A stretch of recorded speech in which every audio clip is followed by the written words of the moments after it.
En Mateo capítulo 7, versículos 13 y 14, nuestro Señor Jesucristo está diciendo que la inmensa mayoría de la raza humana que va viviendo en la tierra permanentemente, al morir va marchando al infierno.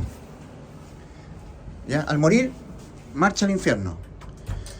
¿Y cómo lo dice? El Señor dice en Mateo 7, versículos 13 y 14, en el original siempre el Señor está hablando del camino, no de la puerta. Dice el Señor: entrad por la puerta estrecha, porque ancha es la puerta y espacioso el camino. El camino, hay que concentrarse en el camino, porque así está escrito en el original, que el Señor se está refiriendo al camino ancho, camino angosto. Porque ancho es el camino, ¿cierto? Y espacioso, que va rumbo a la perdición. Porque ancha es la puerta y espacioso el camino que va rumbo a la perdición. Y muchos son los que están entrando por él. Y muchos son los que están entrando por el camino angosto que va rumbo a la perdición. Muchos son los que están entrando por él. Estoy citando el original. Estoy citando siempre el original, el texto original. Muchos son los que están entrando por el camino ancho, ¿ya? Que están entrando. Las Biblias católicas siempre dicen de la puerta. Y muchos son los que entran por ella, por la puerta ancha. Pero en el original el Señor se está refiriendo al camino.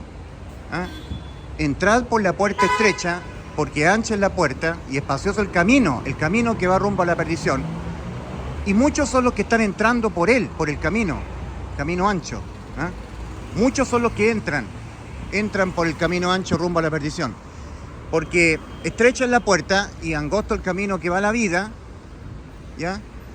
Y pocos son los que lo están encontrando al camino estrecho que va rumbo a la vida. Pocos son los que lo están encontrando. Ahora, con esto, lo que está diciendo el Señor en Mateo 7, versículos 13 y 14, nosotros tenemos que entender que la inmensa mayoría de la raza humana que va pisando el mundo, del momento que va naciendo el ser humano, la inmensa mayoría va marchando rumbo al infierno. Va marchando rumbo al infierno. O sea que al morir el ser humano va al infierno. Por esto que está diciendo el Señor. ¿Ya? El Señor cuando dice, y muchos son los que están entrando, ¿cierto?, por este camino al infierno, con eso está diciendo el Señor que la inmensa mayoría de los seres humanos van al infierno cuando mueren. Van al infierno cuando mueren. Dice, porque estrecha es la puerta y angosto el camino que va rumbo a la vida. Y pocos son los que lo están encontrando, los que lo están encontrando. Esto es lo terrible, lo espantoso que uno tendría que suponer, porque esa es la verdad, es espantoso. El Señor dice, son pocos los que lo están encontrando. O sea, son pocos los que lo están encontrando al camino angosto que va rumbo a la vida. No dice son pocos los que están caminando por él. Ahora, para poder estar caminando por el camino angosto que va rumbo a la vida, para poder estar caminando por ese camino, lo primero que tiene que suceder es entrar por la puerta. Eso es lo primero. Si una persona no entra por la puerta estrecha que va rumbo que da al camino angosto que va rumbo a la vida, la persona no puede estar caminando por el camino angosto que va rumbo a la vida, ¿cierto? Ahora, para poder entrar por la puerta y entrar al camino angosto que va a la vida, lo primero que tiene que suceder también, antes de eso, es hallar la puerta, hallarla.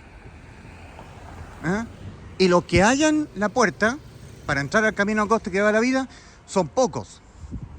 Entonces, nunca el Señor habla de pocos están caminando por el camino angosto o pocos son los que han entrado por ella, por la puerta angosta.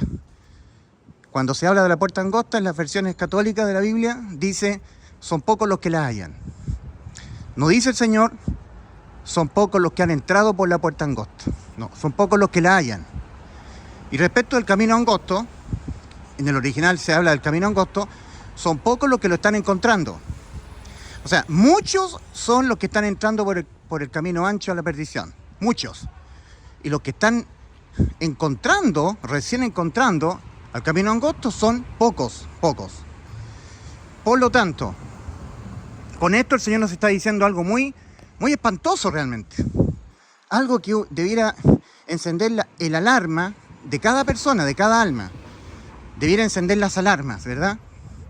Porque la pregunta de realmente cuántas personas que viven en la tierra cuando nacen van al cielo, nadie, prácticamente nadie, son muy pocos. ¿Y cuántas personas que nacen en este mundo van al infierno? Todos, la inmensa mayoría. En Lucas 13:24, nuevamente Cristo, hablando de la puerta, Él habla de ser insistentes, insistir, porfiar por entrar por la puerta estrecha, porfiad, insistir, esforzaos a entrar, porfiad, porque ustedes tienen que vencer el obstáculo que brinda el mundo católico y el mundo evangélico. Tienen que porfiar contra el mundo católico y contra el mundo evangélico que les impiden entrar a la salvación. O sea, el mundo católico y el mundo evangélico, dos cuernos, ¿ya? De la misma bestia que se va a levantar desde el Vaticano. Todo lo que está vinculado con Cristo, con el cristianismo, son la misma distorsión, desviación a la puerta, con diferentes heráldicas. Una es el catolicismo y el otro es los evangélicos, pero es lo mismo. Son dos expresiones desviadoras de la puerta estrecha, pero que se ven distintas, como opositoras entre sí. Es como decir hoy en día, la izquierda y la derecha de los políticos. Antiguamente, la derecha era una expresión conservadora de los principios morales de la palabra de Dios. Eran temerosos, pero ahora los de derecha se han vuelto todos de izquierda. Ahora solamente hay gente de izquierda, socialista, nada más. Bueno, eso en el ambiente político. En el ambiente religioso, tanto los católicos como los evangélicos son una misma expresión. Dicen lo mismo de diferentes formas, que la salvación finalmente es por algún mérito que tiene que poner el ser humano de parte de él. Entonces, basta, yo esto lo he dicho varias veces, basta del mundo cristiano, porque ni hablar del inmenso mundo que pertenece al camino ancho. El mundo cristiano también pertenece al camino ancho. Nadie nace salvo. Nadie nace caminando en el camino angosto que va rumbo a la vida. Todos nacemos en el camino ancho que va rumbo a la perdición. Todos. Todos nacemos en el camino ancho. Y todos tenemos que entrar por la puerta estrecha al camino angosto que va rumbo a la vida. Todos, sin excepción alguna, ¿ya? Nadie nace en el camino angosto. Nadie. Todos nacemos en el camino ancho y espacioso que va rumbo a la perdición. Todos. Sin excepción alguna. Y para estar caminando en el camino angosto que va rumbo a la vida, hay que entrar por la puerta estrecha. Ahora, no es lo mismo hallar que entrar. Notemos que en Mateo 7 el Señor dice, entrad por la puerta estrecha, porque ancha es la puerta y espacioso el camino que va rumbo a la perdición, y muchos son los que están entrando por el camino ancho y espacioso que va rumbo a la perdición. Porque estrecha es la puerta y angosto el camino que va rumbo a la vida, y pocos son los que lo están encontrando. Así está en los textos originales. Yo estoy citando el original. El escrito de la palabra de Dios en el idioma original con el cual fue escrito el Nuevo Testamento. Entonces Mateo pertenece al Nuevo Testamento en términos del libro, de la Biblia. Mateo 7, versículos 13 y 14. Entonces el Señor está diciendo, entrad. Habla de hallar, ¿ya? Porque dice, son pocos los que están encontrándolo, el camino angosto. Lo que pasa es que hallar está tergiversado, porque los católicos dicen en Mateo 7, versículos 13 y 14, entrad por la puerta estrecha, porque ancha es la puerta y angosto el camino que va rumbo a la perdición, y muchos son los que entran por él o por ella, porque estrecha es la puerta y angosto el camino que va a la vida, y pocos son los que la hallan. Hacen referencia a la puerta, hallan la puerta, pero aquí el verbo es encontrar en vez de hallar. Es lo mismo prácticamente, pero el encontrar es el camino angosto. Son pocos los que lo están encontrando. Entonces aquí tenemos la acción de encontrar el camino angosto y luego la acción de caminar por el camino angosto. entrando por la puerta estrecha. Entrad por la puerta estrecha, ¿por qué?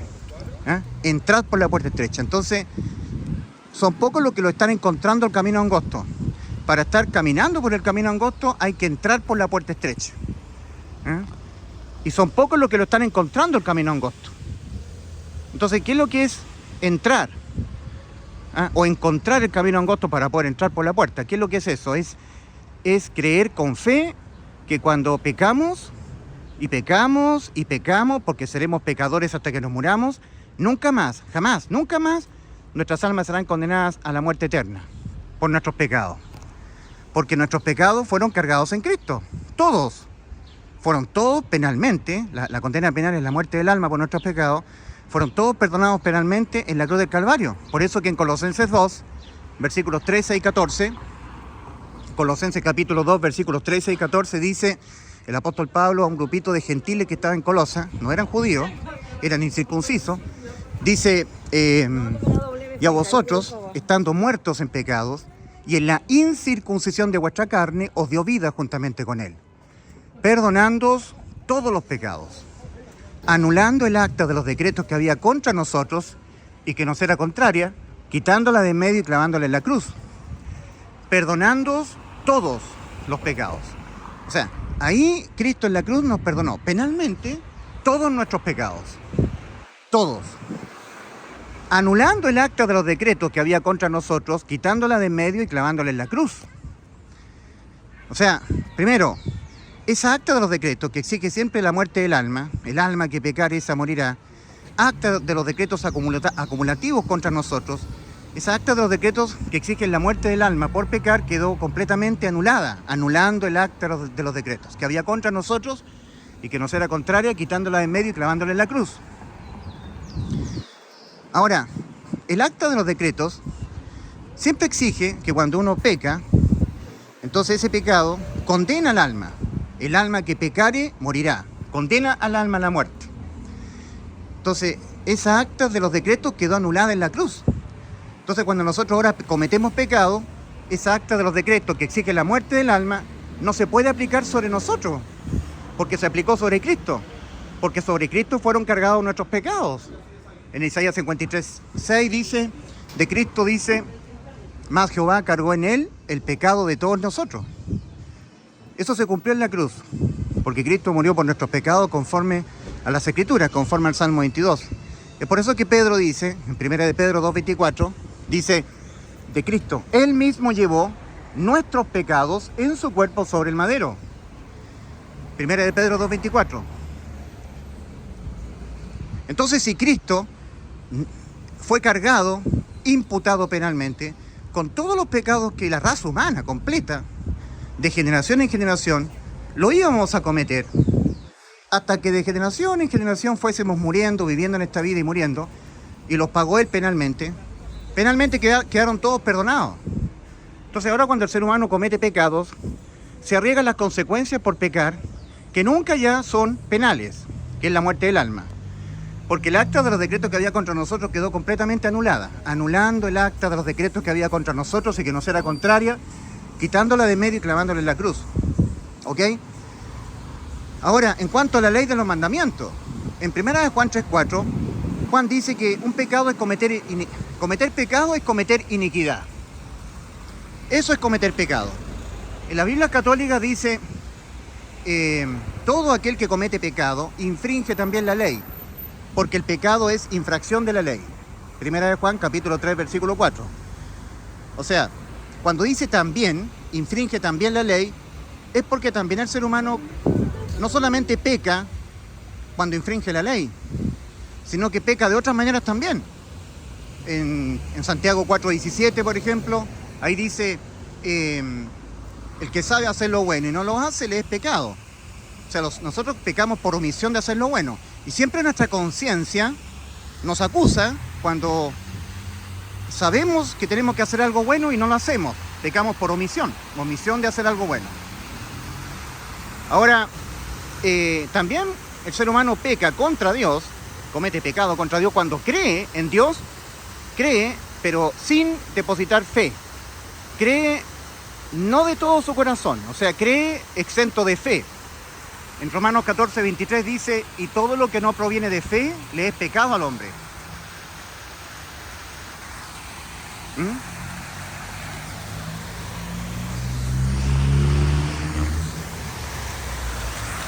Y todo lo que no proviene de fe le es pecado al hombre. Entonces uno peca por omitir hacer lo bueno sabiendo hacerlo, y nuestras conciencias nos acusan, porque nuestras conciencias es la ley escrita que Dios ha puesto en nuestros corazones, ¿ya? Lo que es bueno y lo que es malo, es lo que nos heredó Adán y Eva, el conocimiento del bien y del mal. Todo ser humano que deja el estado de niñez deja de ser inocente ante los ojos de Dios y penalmente, al cometer su primer pecado, queda condenada a su alma a la muerte. Y una vez que el alma quedó condenada a la muerte, ya no hay nada en lo absoluto que el ser humano pueda hacer o dejar de hacer para evitar que la sentencia de la muerte del alma quede sin efecto. Pero Cristo en la cruz nos ha sustituido nuestras almas todo el tiempo que nuestras almas vivan metidas en el cuerpo, viviendo en esta vida terrenal.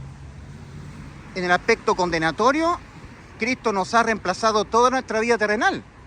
Sí, eso son las buenas noticias de salvación. Esto es el Evangelio. Ahora, la gente, para hacer efectiva esta salvación tan grande, para que cuando muera no se vaya su alma al infierno, a esperar en tormentos el juicio ante el gran trono blanco, tiene que creer, pero de todo corazón, que esta salvación tan grande, consumada hace 2000 años atrás por Cristo en la cruz del Calvario, le ha dado la inmortalidad al alma de él.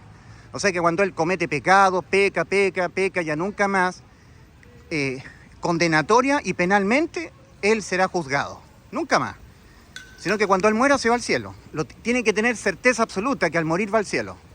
Eso es lo que exige Dios, certeza absoluta. De hecho, exige fe. Entonces, fe no es lo mismo que creer en Cristo. Yo creo en Cristo, yo adoro a Cristo, yo he creído en su evangelio, soy creyente, que Cristo me salvó. Sí, pero la persona tiene que tener un convencimiento absoluto. Estar pero plenamente convencido que al morir se va al cielo. No porque él haya hecho algo que él dejó o hizo o dejó, que hizo o dejó de hacer. No, que él ha sido sustituido judicial y penalmente, condenatoriamente, toda su vida por Cristo. O sea, que Cristo nos sustituyó toda nuestra vida terrenal. Y eso es muy difícil que sea creído por un ser humano. Es muy difícil. Por eso que son pocos los que, primero, hallan la puerta. Miren, en este momento, el mundo se acerca a unos 8.000 millones de almas que están pisando la Tierra. 8.000 millones de seres humanos. O sea, tenemos, por ejemplo, 1.500 chinos, 1.500 hinduistas de la India, ahí hay 3.000, 1.000 africanos del continente negro, ahí tenemos 4.000, unos 3.000 islámicos que adoran a Alá Akbar, ¿cierto? Islámicos, musulmanes, ahí con eso tenemos 7.000.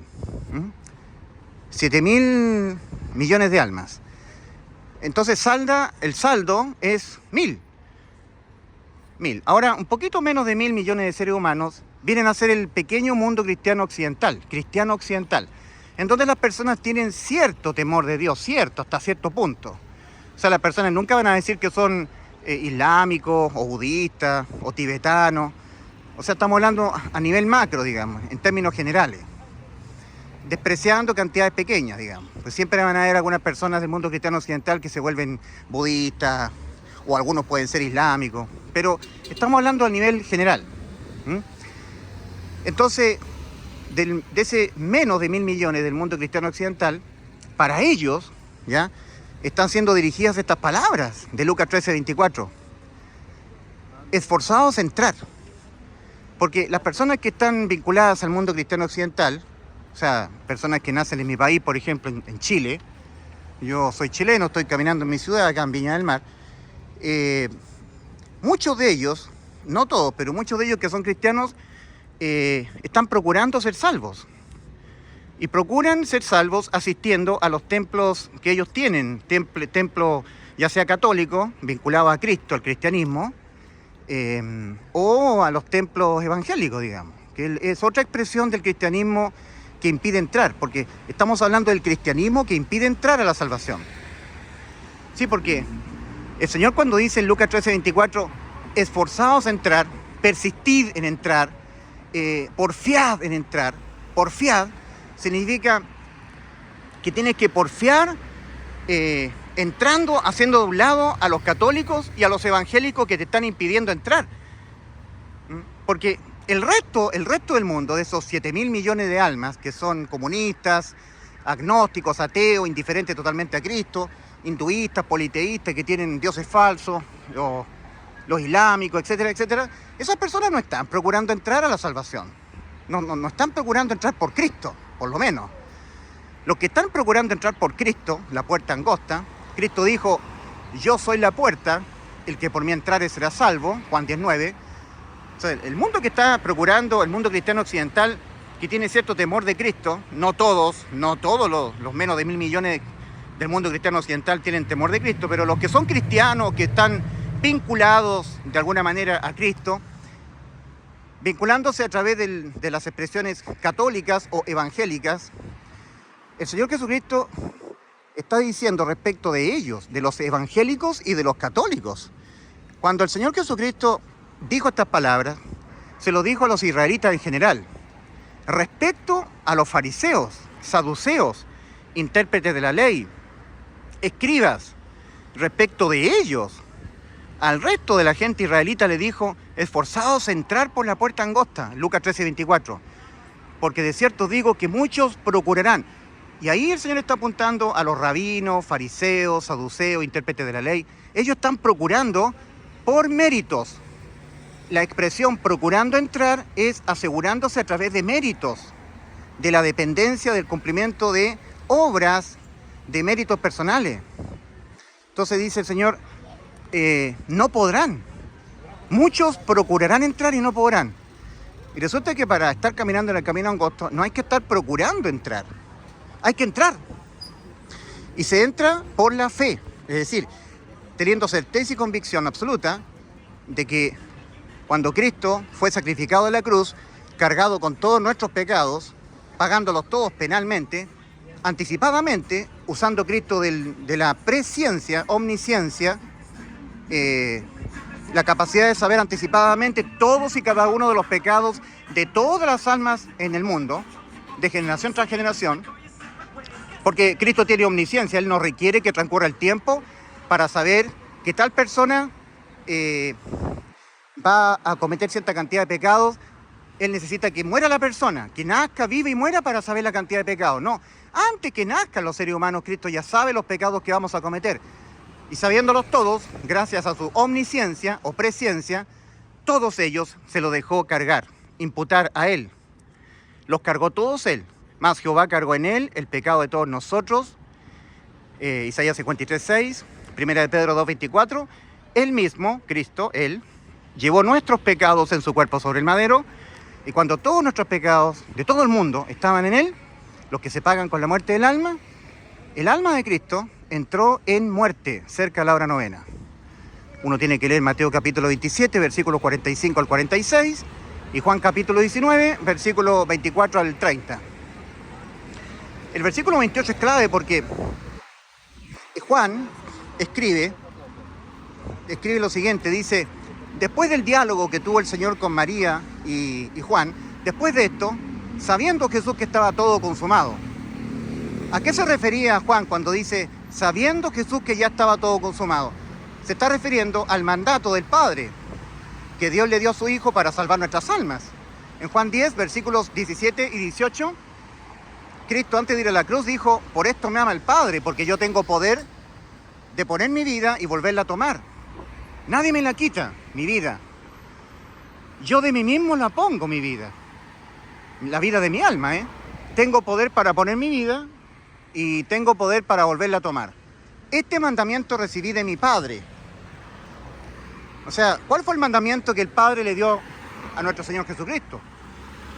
Que Cristo pusiese la vida de su alma en la cruz, sustituyendo nuestras almas, para que producto de nuestros pecados, que le iban a ser cargados en la cruz desde la hora sexta hasta la hora novena, como en efecto ocurrió, Porque dice Mateo 27, versículos 45 al 46, desde la hora sexta hasta la hora novena hubo tinieblas sobre toda la tierra, y cerca de la hora novena, ¿cierto? El Padre, producto de nuestros pecados que estaban cargados en Él, le quita el amparo al Señor Jesús. El Señor Jesucristo es desamparado por el Padre. En Juan capítulo 14, cuando nosotros leemos que Felipe, un discípulo del Señor, le pregunta, le dice al Señor, muéstranos al Padre y nos basta. El Señor Jesucristo le dice a Felipe, tantas veces he estado con vosotros, Felipe, y no habéis visto al Padre. El que me ha visto a mí, ha visto al Padre que me envió. ¿No creéis que yo soy en el Padre y el Padre en mí? El que me ha visto a mí, ha visto al Padre que me envió. O sea que había una fusión eterna, una unión indisoluble, eran uno solo, Cristo y el Padre, Dios Padre y Dios Hijo. Esa era una fusión, eran uno solo. Nosotros leemos en Génesis capítulo 22, cuando Abraham iba a sacrificar a su hijo, uno tiene que leer el capítulo 22 de Génesis, dice que iban juntos, Abraham e Isaac. Abraham llevaba la leña e Isaac llevaba el fuego, e iban juntos al sacrificio. Abraham iba a sacrificar a su hijo, a Isaac. Abraham iba a sacrificar a Isaac. Ahora Cristo iba junto al Padre. El Padre iba a sacrificar a su hijo. El Padre ofrendó a su hijo. Por eso que en Hebreos 10:14 leemos, con una sola ofrenda hizo perfectos para siempre a los santificados. A los santificados. La ofrenda fue Cristo, su hijo. Y el que ofrendó fue el Padre. Se acabaron las ofrendas. Ya no hay que hacer nada más para ser salvo. Ya no hay que pagar, hacer o dejar de hacer, nada más. Lo hizo todo el Padre y el Hijo en la cruz. Por eso que en el versículo 17 y 18 de Hebreos 10 dice, y nunca más me acordaré de vuestros pecados y transgresiones, porque donde hay remisión de estos, no hay más ofrendas por el pecado. Se acabó. Se acabó el estar ofrendando. Por eso que en el capítulo 10 de Hebreos dice, en el versículo 26 al 30, porque si pecáremos voluntariamente, después de haber recibido el conocimiento de la verdad, todo lo que estamos oyendo del capítulo 10 de Hebreos, versículo 14, versículo 17 al 18, el versículo 14, porque con una sola ofrenda hizo perfectos para siempre a los santificados. La ofrenda fue Cristo, el que ofrendó fue el Padre. Versículo 17 y 18, y nunca más me acordaré de vuestros pecados y transgresiones, porque donde hay remisión de estos, no hay más ofrendas por el pecado, no hay más. O sea, eso significa que ya para la salvación del alma, que el alma sea condenada por los pecados, ya está todo solucionado, no hay nada más que hacer. No hay que ofrendar cosas de parte de nosotros. Ya no hay que estar procurando, estar dependiendo de nuestros méritos. Se acabó eso, ya Cristo lo consumó absolutamente, la salvación de nuestras almas. O sea, el ser humano, por la obra tan grande de salvación que hizo Cristo, tiene que estar completamente convencido que cuando se muera se va al cielo. Eso es lo que pide Dios, certeza. Certeza por lo que Cristo hizo en la cruz. Certeza absoluta por lo que Cristo hizo en la cruz. En Romanos 5:1 leemos, justificados pues, por la fe tenemos paz para con Dios por medio de nuestro Señor Jesucristo. Por la fe, no por el creer. En Santiago capítulo 2, o por ahí, dice Santiago, ¿tú crees? ¿Crees en Dios? Bien haces. Los demonios creen y tiemblan. O sea, los demonios ya vieron con sus propios ojos a su Creador, porque eran ángeles que se rebelaron contra Dios y quedaron convertidos en demonios, espíritu inmundo. Ellos ya vieron con sus propios ojos a su Creador. Y resulta que fe es convicción de lo que no se ve. Hebreos 11:1. En el original dice, es pues la fe base segura de lo que se espera, prueba convincente de realidades que no se ven. Entonces, el injusto, todos nosotros los seres humanos somos injustos, a nosotros los injustos Dios nos declara justos cuando nosotros tenemos certeza absoluta, convicción absoluta. Plena certeza de lo que nos espera, convicción de lo que no se ve. Base segura de lo que se espera, convicción de lo que no se ve. Es pues la fe, base segura de lo que se espera, prueba convincente de realidades que no se ven. O sea, yo no veo con mis ojos, pero oigo lo que Cristo hizo por mí en la cruz y lo creo de todo corazón. Y al creerlo, sé que Cristo me salvó, me dio vida eterna. Que cuando yo cometo pecados y pecados y pecados y pecados y peco y cometo pecados, soy incondenable penalmente. Ya mi alma no puede ser condenada al infierno. Al morir yo voy al cielo. En Romanos 5:1 y en Hebreos 11:1 nosotros tenemos dos pasajes que tienen que ver con la fe y la justificación.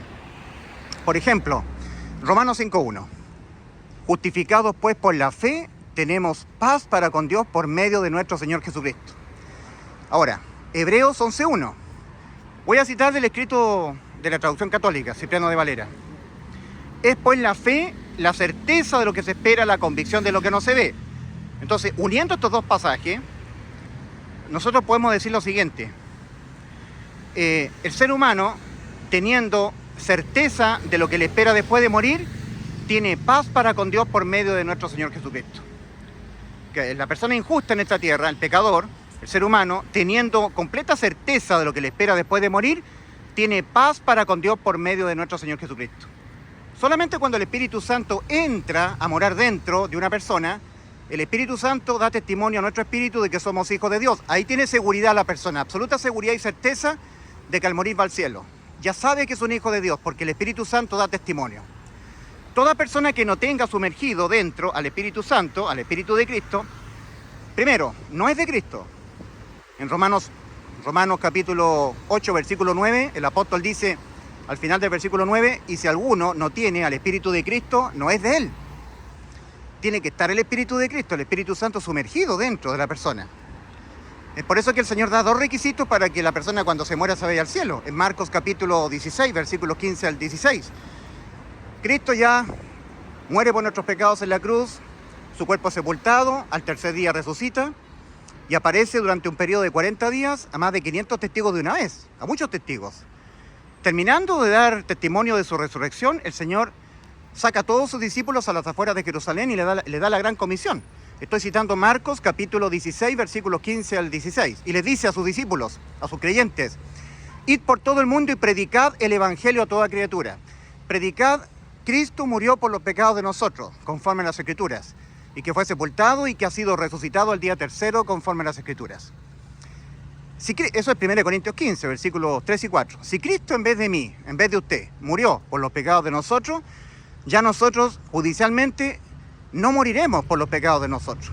Judicial, condenatorio y penalmente ya no. Porque aquel que lo hizo en vez de nosotros fue Cristo. Entonces ahí nos salvó por sustitución. Ese es el Evangelio. Entonces el apóstol dice, el Señor Jesucristo, dice, id y predicad el Evangelio a toda criatura. El que en él creyere en el Evangelio, y coloca otro requisito más al Señor, dice, y fuere bautizado. Hay mucha gente que piensa que ese bautismo es el bautismo en agua, que la persona tiene que sumergirse en el agua, bautismo en el mar, en el río. No. No es el bautismo físico, digamos, de que el cuerpo físico se sumerja en el agua. Ese es el bautismo de Juan. Bautismo, etimológicamente hablando, significa inmersión, sumergirse. Eso es bautismo, inmersión. Cuando la persona tiene que sumergirse. Eso lo hacían los israelitas. Es el bautismo de Juan en el Jordán. Venían los judíos a bautizarse en el Jordán, bautizándolos Juan en el nombre de Dios, digamos, y ellos se bautizaban confesando sus pecados para el perdón de pecados que iba a venir con Cristo. Era un preparativo para el perdón penal. Ahora, el bautismo para la iglesia es cuando el Espíritu Santo es sumergido dentro de aquella persona que, oyendo el verdadero evangelio, Cristo murió por nuestros pecados en la cruz del Calvario y fue sepultado, conforme a las Escrituras, y que fue sepultado su cuerpo y que ha sido su cuerpo resucitado al día tercero, conforme a las Escrituras, y que apareció al apóstol Pedro, a Cefas, y luego apareció a más de 500 hermanos de una vez. Bueno, todo eso es 1 Corintios 15, el 1 al 5.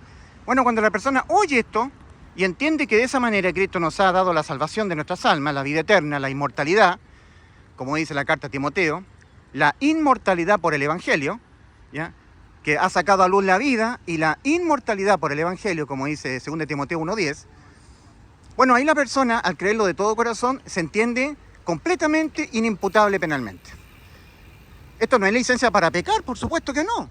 No que el Señor dijo, ahora ustedes pueden pecar todo lo que quieran. No, porque el pecado siempre trae consecuencias en esta vida terrenal y trae consecuencias para el tribunal de Cristo, porque cuando uno peca, contrista al Espíritu Santo siendo salvo, ya teniendo la inmersión del Espíritu Santo dentro, y eso le va a impedir predicar el Evangelio, no le va a dar ganas, va a estar entristecido el Espíritu Santo dentro de él, no le van a dar ganas de leer la Biblia para adquirir sabiduría, conocimiento, revelación. Entonces va a ser un torpe predicador. El Espíritu Santo contristado dentro de él por los pecados que él cometa le va a impedir que él esté en comunión con otro hermano, va a andar como llanero solitario por el mundo, perdiendo el gozo de su salvación. Y eso cuando él tenga que comparecer en el tribunal de Cristo, porque dice 2 Corintios 5:10, porque es necesario que todos nosotros comparezcamos ante el tribunal de Cristo para recibir de él, según lo que nosotros hayamos hecho mientras estábamos en el cuerpo, sea bueno o sea malo. ¿Ok? ¿Qué le va a dar al Señor? El Señor cuando le diga, ¿cuántas almas salvaste tú? ¿Cuánto tiempo pasaste predicando? O postrado en el piso, orando por las almas perdidas. O leyendo las Escrituras para adquirir conocimiento, para predicar de mejor manera el Evangelio. Entonces, no, la persona va a sufrir pérdidas de coronas. Pero ya él está en el cielo, ya tiene vida eterna. Pero con pérdidas de corona. ¿Ah? Ahora, el pecado siempre va a generar pérdidas de coronas, de galardones, va a generar enfermedad del cuerpo, va a generar tristeza. El Señor nos va a dejar a nuestra suerte, nos va a quitar la cobertura angelical, porque los ángeles nos protegen a los salvados. Pero si el salvado insiste en cometer pecados sabiendo que él es incondenable, bueno, se va a arriesgar a todas esas consecuencias nefastas por cometer pecados, ¿verdad? Pero nunca más por los pecados él va a ser condenado al infierno. Ya, esto que acabo de decir no es creído por ese pequeño reducto cristiano que por no haber creído está precisamente procurando entrar a la salvación por sus méritos personales. No han creído de todo corazón que ya Cristo les salvó. Entonces por eso son pocos los que están encontrando el camino angosto. No es que son pocos los que están caminando por él. ¿Se dan cuenta? Por ejemplo, todas estas personas que yo las muestro y todo, al morir se van todos al infierno, todos. Todos porque a ver, la gente que es mala, que comete pecado y que no tiene nada que ver con Cristo, al morir se va al infierno, clarito. Ahora la gente que es buena, que hace buenas obras, que incluso se mete a las religiones. Bueno, ahí tenemos el Muelle Vergara. Estamos acá en la playa Acapulco. La gente que es buena gente, que conserva los principios morales de la palabra de Dios, tiene respeto por Dios, también se va al infierno. Porque los pecados que ellos cometen, todos nosotros pecamos, no se promedian con las buenas obras que ellos hacen. O sea, puede ser una persona tan buena como el Padre Pío, la Madre Teresa, San Expedito, San Pancracio, la persona más buena del mundo, pero al morir se va al infierno, porque los pecados se pagan con la muerte del alma. O sea, cada sentencia que la persona va acumulando, producto que va pecando, no es promediable, o sea, no se negocia. No es negociable con buenas obras. ¿Se entiende, no? O sea, cada obra buena que hace la persona, asiste a una congregación cristiana incluso, es un buen ciudadano, se porta bien, tiene misericordia con el prójimo, incluso entra a alguna religión evangélica o católica, y empieza la persona a diezmar, a ofrendar, a ayudar a los pobres. Él es una persona honrada, él no comete ninguna fraude al fisco, él respeta la ley, paga los impuestos, pero él peca. Peca de pensamiento, peca por creer en Dios pero no con fe, y todo lo que no proviene de fe es pecado. ¿Y cómo se condena el pecado? Con la muerte del alma. El alma que pecare, esa morirá. O sea, el alma irá sin cuerpo a la eternidad en estado de muerte. Morirá. Entrará a la muerte eterna. Morirá eternamente. Morirá en un estado de ir muriendo permanentemente. Sin freno, sin parar. Porque el alma tiene existencia eterna. Entonces, por eso que son pocos los que lo están encontrando el camino angosto que va rumbo a la vida. Porque para poder estar caminando por ese camino, lo primero que tiene que suceder es entrar. O hallar primero, hallar la puerta, para luego entrar y luego estar caminando por el camino angosto que va a la vida. Ahora, ¿quiénes son los que hallan? Los pocos que hallan. Es el mundo cristiano evangélico. Y algunos del mundo católico. Pero el Señor no dice hallad. El Señor dice entrad por la puerta estrecha. Entonces, ¿qué es lo que es hallar la puerta? ¿Qué significado tiene hallar? Significa creer. Yo creo. Estaba citando el libro de Santiago, cuando Santiago dice, tú crees en Dios, bien haces. Los demonios creen y tiemblan. Porque los demonios creen. Nadie puede engañar a los demonios. Nadie le puede decir a unos demonios, Dios no existe. No, si ellos saben que existe, ellos creen en Dios. pero ya no pueden tener fe, porque fe es creer en lo que no se ve, creer sin ver, solamente oyendo o leyendo lo que está escrito en la Biblia, la palabra de Dios. Y entonces el ser humano tiene que creer de todo su corazón que la salvación ha sido provista por Cristo en la cruz de Calvario, la cual es vida eterna. Para el alma pecadora es inmortalidad. 2 Timoteo 1:10. Ya, Cristo nos ha dado a luz la vida y la inmortalidad por el Evangelio. ¿Qué significa inmortalidad para el alma? Inmortal. ¿Qué condena al alma a la muerte? Los pecados. Pero los pecados fueron todos sobre Cristo. La condena penal fue sobre Cristo. Y con eso Cristo abolió la ley, en el aspecto penal de la ley. Recordemos que pecar también es infringir la ley. Pero Cristo abolió la ley en lo penal. Dice el mismo Señor Jesús en Lucas capítulo 16, versículo 16, dijo el Señor, la ley y los profetas eran hasta Juan. Hasta ahí nomás, hasta la generación de Juan. Desde entonces es anunciado el reino de Dios, ¿ya? Ahora, en Efesios 2:15, el apóstol Pablo dice, Cristo, Él mismo llevó nuestros pecados en su cuerpo sobre el madero. Eso es 1 Pedro 2:24.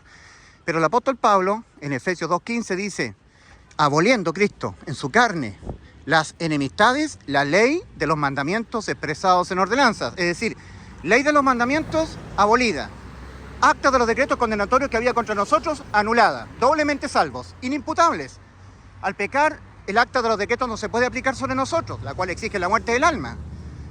Y donde no hay ley, en el aspecto penal, no se inculpa de pecado condenable penalmente. Dice Romanos 5:13, porque antes de la ley había pecado en el mundo, pero donde no hay ley no se inculpa de pecado. En el libro de Romanos también dice, donde no hay ley, no hay transgresión. Donde no hay ley, no hay transgresión. ¿Cómo te van a inculpar de ser transgresor si no hay ley? Cristo la abolió penalmente, no la ha abolido moralmente. En el libro de Mateo, Mateo capítulo 5, versículo 17, Cristo dijo, no penséis que he venido a destruir la ley o los profetas. No he venido a destruir, sino a completar. Porque de cierto digo que hasta que no pasen el cielo y la tierra, ni una tilde pasará de la ley. Bueno, en la Biblia católica leemos algo distinto. Leemos lo siguiente. No penséis que he venido a abolir la ley o los profetas. No he venido a abolir, sino a cumplir. Porque hasta que no pasen el cielo y la tierra, ni una tilde pasará de la ley. Pero está mal traducido. No es abolir, sino que es destruir. ¿Ya? No pensáis que he venido a abolir. No, esa palabra abolir no. No pensáis que he venido a destruir. No es cumplir, es a completar. Cuando Cristo en Mateo 5 está diciéndole a los fariseos, oíste que fue dicho en la ley, o a los antiguos, no matarás, mas yo digo que cualquiera que mirare a una mujer, mas yo digo que cualquiera que se enojare contra su prójimo quedará expuesto al juicio.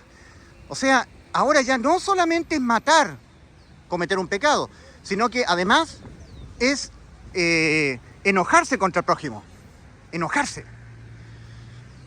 Después también dice el Señor a los fariseos nuevamente, que eran celosos, cumplidores de la ley de los mandamientos, los fariseos, ¿eh? Ellos creían que la estaban cumpliendo.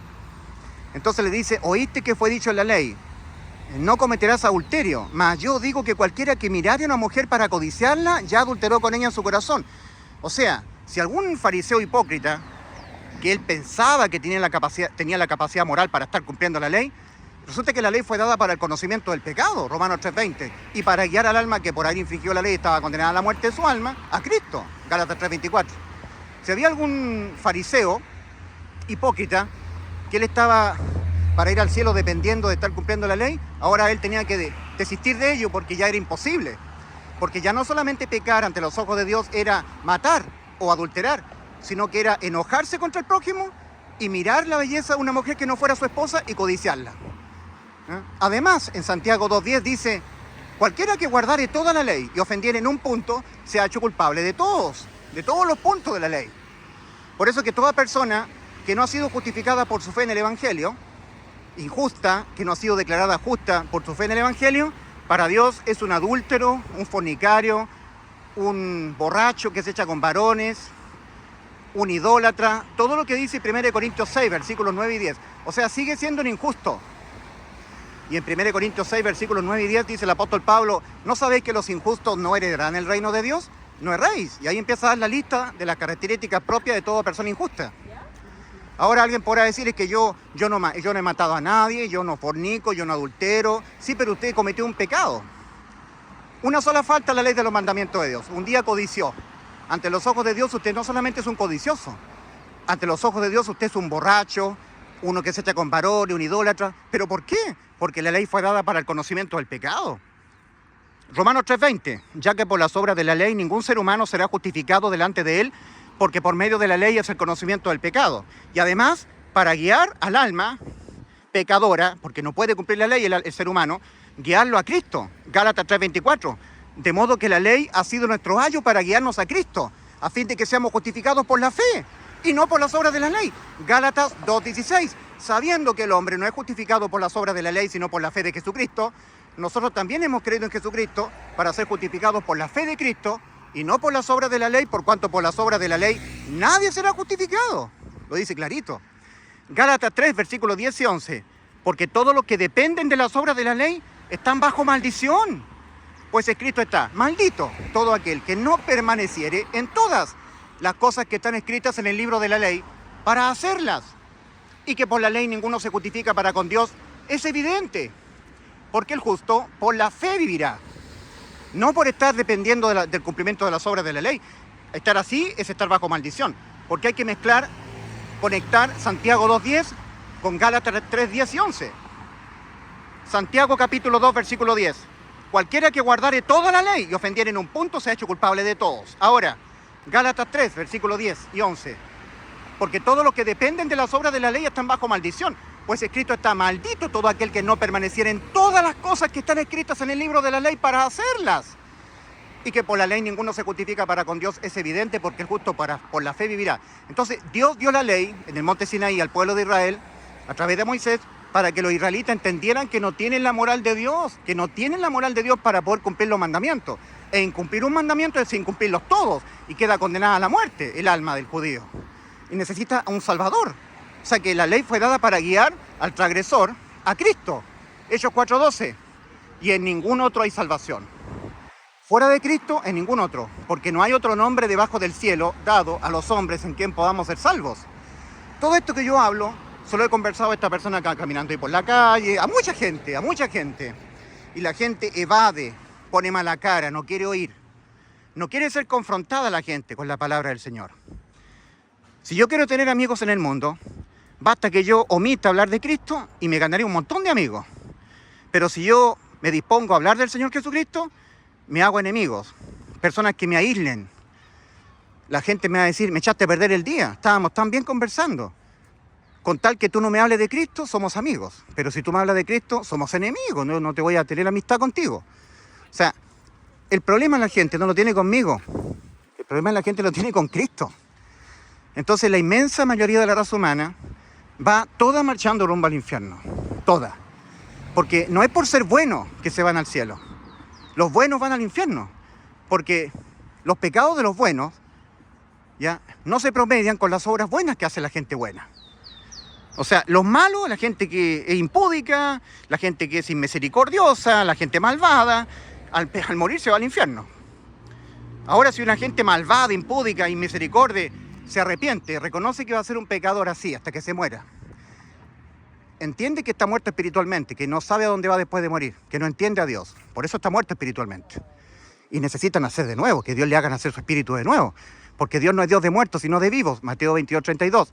Y como se lo dijo el Señor a Nicodemo en Juan 3, versículo 1 al 8, os es necesario nacer de nuevo. Y la persona lo entiende, lo reconoce. Y entiende que su alma está condenada a la muerte por haber pecado y necesita la salvación de su alma. Y cree de todo corazón que esa salvación Cristo la logró para nosotros, dándonos la inmortalidad a nuestras almas, de tal manera que el pecador al pecar es incondenable, nunca más ya hay infierno para él. Dios viene, lo hace nacer de nuevo, lo hace entrar por la puerta estrecha al camino angosto que va a la vida y le pone su Santo Espíritu. La persona es sellada con el Espíritu Santo hasta la redención. Como dice en Efesios 1, versículos 13 y 14. Cristo, en él también vosotros, Efesios, habiendo oído la palabra de verdad, el evangelio de vuestra salvación y habiendo creído en él, fuisteis sellados con el Espíritu Santo de la promesa, que es las arras de nuestra herencia hasta la redención de la posesión adquirida. Ahí la persona obtuvo el bautismo. Ahí fue la inmersión. Ahí Cristo, cuando dice, el que creyere en el Evangelio, Marcos 16, versículos 15 al 16, y fuera objeto del bautismo, fuera bautizado, o sea, que yo me convenciera que la persona me creyó, y por lo tanto yo le sumergí al Espíritu Santo dentro de él, esa persona será salva. O sea que el ser humano tiene la obligación de convencer a Dios de que Él le ha creído la salvación tan grande de Cristo, consumada por Cristo en la cruz. Convencer al Señor, Señor, soy un pecador, y por más pecados que yo cometa, cuando me muera me voy al cielo, porque Cristo ha sustituido completamente mi vida terrenal en el aspecto condenatorio. Ninguna condenación hay para mí cuando yo peco, porque estoy en Cristo Jesús. Romanos 8:1. Nuevamente los católicos atentaron contra esta porción de la Escritura, porque los católicos, los traductores católicos, han tergiversado ciertos pasajes clave de la Escritura para hacerle perder el sentido de lo que Dios nos quiere decir. En Romanos 8, versículo 1 al 4, nosotros tenemos que el apóstol Pablo dice, ahora pues ninguna condenación hay para los que están en Cristo Jesús. Hay un punto final ahí. Se acaba el versículo 1. No continúa más. Ahora continúa el versículo 2. Porque la ley del Espíritu de vida en Cristo Jesús nos ha librado de la ley del pecado y de la muerte. Esa ley del pecado y de la muerte era la ley de los mandamientos, que por Cristo quedó abolida penalmente. Entonces hemos quedado librados de tener que estar vinculándonos a la ley de los mandamientos. Entonces, donde no hay ley, no se inculpa de pecado, Romanos 5:3. Entonces, el Espíritu de vida en Cristo Jesús nos ha librado de la ley del pecado y de la muerte. Quedó abolida, entonces nosotros quedamos igual que Eva en el huerto del Edén. Eva no tenía ley de Dios. El que tenía ley de Dios era Adán.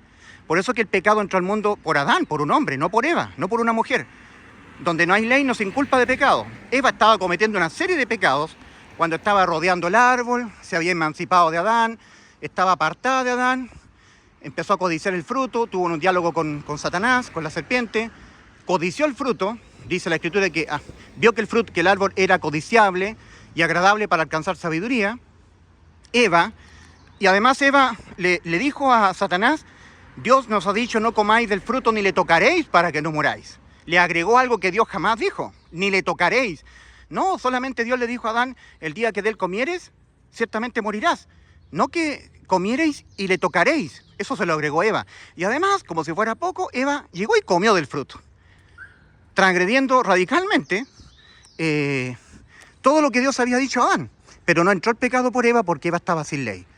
Nosotros también, cuando Cristo abolió la ley en el aspecto penal, Efesios 2:15, nos dejó sin ley en lo penal y cuando nosotros pecamos vamos a ser condenados moralmente, pero nunca más penalmente.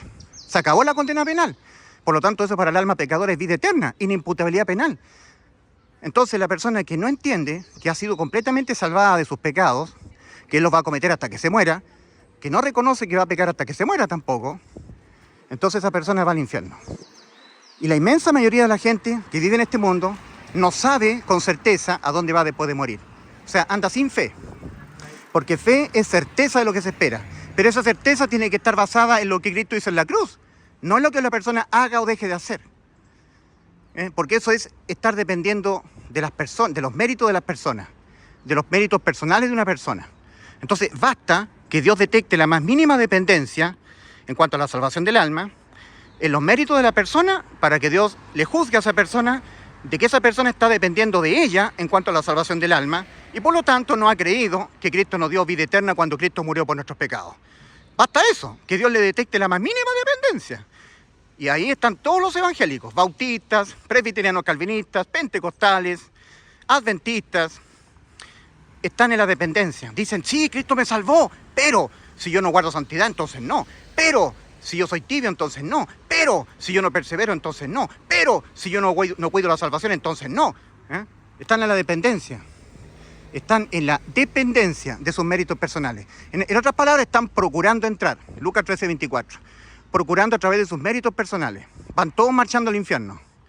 Es por eso que en Hebreos 4, versículo 1 al 3, el apóstol dice, voy a tratar de citar el original, temamos pues, no sea que aún permaneciendo la promesa de entrar en su reposo, algunos de vosotros parezca no haberlo alcanzado. O sea, parezca que todavía están en el camino ancho, que no han entrado por la puerta estrecha. Porque también a nosotros se nos ha anunciado la buena nueva. el Evangelio, como a ellos. Pero a ellos no les aprovechó el oír la buena nueva, el Evangelio, por no ir acompañado de fe. Creyeron, oyeron, creyeron, pero sin fe. Por no ir acompañado de fe en los que lo oyeron. El Evangelio, la buena nueva. Más nosotros los que hemos creído, entramos. Solamente los que hemos creído, con fe, entramos. Los que tenemos certeza de lo que nos espera después de morir, por lo que Cristo hizo por nosotros en la cruz. No por la dependencia de nosotros, no por el cumplimiento de los méritos nuestros. Y resulta que casi todo el mundo evangélico pentecostal dicen, nosotros creemos en Cristo, y lo adoran y alaban. En Mateo 7, versículos 21 al 23, Cristo nuevamente diciendo, no todo aquel que me diga, Señor, Señor, entrará en el reino de los cielos. Señor, Señor, dicen los evangélicos. Señor, alabamos al Señor, guardamos santidad, dejamos el pecado, hacemos muchas obras. No todo aquel que me diga, Señor, Señor, entrará en el reino de los cielos, sino el que hace la voluntad de mi Padre que está en los cielos. Muchos me dirán en aquel día, Señor, Señor, ¿no profetizamos en tu nombre? Y en tu nombre echamos fuera demonios e hicimos muchos milagros. Y el Señor le dirá, y yo les declararé, apartados de mí, obradores de iniquidad. ¿Y por qué les dirá obradores de iniquidad? Porque serán ellos los que te estaban diciendo al resto, tienes que dejar el pecado para poder ser salvo, tienes que guardar santidad, dejar la tibieza, tienes que perseverar, obradores de maldad. Yo les di la vida eterna a toda la gente del mundo y ustedes, obradores de maldad, le estaban diciendo a ellos que tenían que dejar el pecado, guardar santidad, dejar la tibieza, obradores de iniquidad, al fuego eterno. Ahora alguien evangélico podrá decir, es que hacer la voluntad del Padre es creer, guardar los mandamientos, dejar el pecado. Al revés, Cristo nos está enseñando lo que es hacer la voluntad del Padre. En Juan 6, versículos 28 al 29, estos israelitas incrédulos que querían ser salvos por los méritos, por estar cumpliendo la ley, le preguntaron al Señor, ¿qué debemos hacer para poner en práctica las obras de Dios? Y Cristo le dice, esta es la obra de Dios, que creáis, no que hagáis, que creáis en aquel a quien Él, el Padre, ha enviado. El Padre envió al Hijo. Que creáis en el Hijo. Eso es hacer la voluntad del Padre. Y el Hijo, antes de ir a la cruz, dijo, yo le doy vida eterna. Juan 10, 28. Esta es la promesa que nos hizo, la vida eterna. 1 Juan 2, 25. Esta es la promesa que nos hizo, la vida eterna. 1 Juan 2, 25. Antes de ir a la cruz del Calvario, a pagar por todos nuestros pecados, Cristo dijo, yo le doy vida eterna. Juan 10, 28. Eso es lo que ha dicho el Hijo. Y en la cruz dijo el Señor a gran voz, consumado es. Completamente consumado lo que yo les prometí. Completamente consumado lo que el Padre me encomendó, poner mi vida, la de mi alma, para yo pagar por ustedes, como se pagan los pecados de ustedes, con la muerte del alma. Consumado es. El Padre me ordenó poner mi vida y volverla a tomar. La he vuelto a tomar. Lo supo Cristo en Juan 19, 28, sabiendo Jesús que estaba ya todo consumado. Dijo, para que la Escritura se cumpliese, tengo sed. Ahí Cristo nos salvó completamente el alma, nos dio la vida eterna, la inmortalidad. Entonces, ¿qué es lo que es hacer la voluntad del Padre? Es creer de todo corazón que Cristo nos ha dado la vida eterna, que cuando pecamos nunca más condenados al infierno. Pero eso son pocos los que lo creen de todo corazón. Son muy pocos los que tienen certeza absoluta que al morir van al cielo, por lo que Cristo hizo por nosotros en la cruz, no por los méritos nuestros, no por el hacer o dejar de hacer. En Juan 6:40, Cristo nuevamente diciendo, y esta es la voluntad del que me envió, la voluntad del Padre, que todo aquel que ve al Hijo y cree en Él tenga vida eterna, y yo le resucitaré en el día postrero. ¿Qué es lo que es hacer la voluntad del Padre? Creer de todo corazón en el Hijo. ¿Qué es lo que dijo el Hijo? Yo le doy vida eterna. Juan 10, 28. ¿Cuál es la promesa que Él nos hizo? La vida eterna. 1 Juan 2, 25. Por eso que la gente van al infierno. No porque sean malas. Aquí hay mucha gente buena. Yo le puedo pedir un favor y ellos me lo hacen. Me saludan, pero basta que yo le hable de Cristo y fruncen el ceño. Ahí la cosa cambia. Porque el problema ellos no lo tienen conmigo, lo tienen con Cristo. Y en Cristo en ningún otro hay salvación de que el alma tenga que ser condenada por sus pecados. Y las personas van todas marchando al infierno, todas. Todas estas personas que van aquí, todas marchando al infierno, todas, sin tener nada que ver con Cristo, nada. Esa es la triste realidad de la raza humana. Esta es la razón por la cual el camino es ancho y espacioso y todos van rumbo a la perdición, y el camino que va rumbo a la vida es angosto y tiene una puerta de acceso muy estrecha. Esa puerta estrecha es Cristo. Y en ningún otro hay salvación, dice Pedro, en Hechos 4:2. porque no hay otro nombre debajo del cielo en quien podamos ser salvos, ningún otro fuera de Cristo.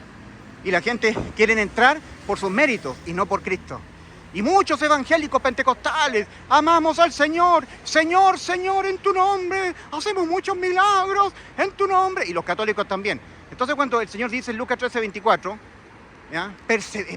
Dice, esforzados a entrar, esforzados a entrar, porfiad, insistid en entrar por la puerta estrecha, echando a un lado a los católicos y a los evangélicos, que ellos les impiden entrar, porque le están diciendo que la salvación es por lo que Cristo hizo en la cruz, creyendo, pero además dejando el pecado, guardando la santidad. Están haciendo inmunda la sangre del pacto. Están haciendo inmunda, la están contaminando con las obras de justicia. El Señor dice a través del profeta Isaías, en Isaías 64:6, si bien todos nosotros somos como suciedad y toda nuestra justicia es como trapo de inmundicia. Nuestra justicia es como trapo de inmundicia. Entonces los pentecostales, los adventistas, toda la gente religiosa, evangélica y católica está presentándole a Dios para poder entrar como moneda de cambio sus obras de justicia, las cuales para Dios son trapos de inmundicia. Y están haciendo inmunda la sangre del pacto, porque dice que cuando peca el salvado, pierde la salvación. Y Cristo derramó su sangre para la limpieza de las almas ya salvadas. Tremendo. Bueno, entonces tenemos nosotros Lucas 13:24, Mateo 7, versículos 13 y 14, Mateo 7, versículos 21 al 23. Usted, mi querido amigo, usted está indiferente a Cristo, ¿verdad? Como estas personas que están aquí en las motos. Totalmente indiferente, no le interesa. Bueno, al infierno. Ahora, los poquitos que están vinculados a Cristo, esfuércense, insistan, persistan, porfíen entrar, haciendo a un lado a los que le impiden entrar, los evangélicos y los católicos, porque ellos le están impidiendo entrar. Cristo dijo de los fariseos de aquel tiempo, que representan a los evangélicos religiosos de hoy en día, les dice a ellos, de cierto os digo que las prostitutas y los publicanos van delante de vosotros al reino de Dios. Ahora la pregunta es, ¿por qué las prostitutas y los publicanos van delante de esos fariseos que están cumpliendo la ley celosamente al reino de Dios? Porque resulta que a una prostituta y a un fariseo no hay que convencerles de que ellos son pecadores y lo serán hasta que se mueran. ¿A quién hay que convencer que ellos serán pecadores hasta que se mueran? A los pentecostales. En ese momento a los saduceos, a los fariseos, lo mismo que ahora, exactamente igual. Cristo, respecto de esta gente religiosa de esos tiempos, los fariseos, saduceos, sacerdotes de ley, intérpretes de la ley, sacerdotes, escribas, que son los mismos religiosos de ahora, vinculados a la ley.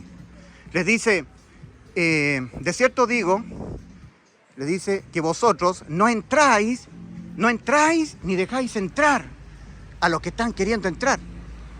No, ustedes no entran ni tampoco dejan entrar a los que quieren entrar. O sea, por eso que son personas que Dios les va a decir a ellos, malditos, ¿ya? Alejados de mí, obradores de iniquidad. ¿Pero por qué? Si ellos estaban dejando el pecado, estaban para eso, para ser salvos, estaban dependiendo de sus obras, porque son obras de iniquidad las que están haciendo. Diciéndole a la gente que aparte de que Cristo murió por nuestros pecados en la cruz y así nos dio la vida eterna, hay que dejar el pecado, guardar santidad, porque Cristo viene por una iglesia santa sin mancha de arruga, porque sin santidad nadie verá al Señor. Pero esos términos no tienen nada que ver con la salvación o la condenación. Pero ellos, como están en incerteza, han creído pero sin fe, ¿ya? Porque creer con fe es creer con certeza de lo que se espera, en cambio creer sin fe es creer con incerteza. Esa incerteza lo hace estar dependiendo de ellos, tomando ciertos pasajes de la Escritura que no tienen nada en lo absoluto que ver con la condenación o la salvación, pero ellos le dan la connotación de que sí tiene que ver con la condenación porque están en incerteza, no han creído. Dicen creer, pero finalmente en el fondo de su corazón no han creído. Exento de fe, exento del Espíritu. Vírgenes insensatas, sin aceite en su vasija. En Mateo 25 es el evento cuando Cristo vino a buscar a su iglesia remanente. Y solamente las vírgenes que tomando sus lámparas tomaron consigo aceite, entraron a las bodas, al banquete de bodas. Y las vírgenes insensatas, vírgenes sinónimo de pureza, que tomaron sus lámparas pero que no tomaron consigo juntamente el aceite, no entraron. O sea que lo que condicionó todo fue el aceite. Porque el aceite al arder produce luz y guía. Cuando venga el Espíritu de verdad, Él os guiará toda verdad, dijo Cristo en Juan 16:13. O sea, el Espíritu Santo está siendo simbolizado en el aceite en las vírgenes prudentes. Y las vírgenes insensatas eran creyentes, habían hallado, encontrado, pero no habían entrado. Eso está simbolizando Mateo 25, en la parábola de las 10 vírgenes. Muy bien.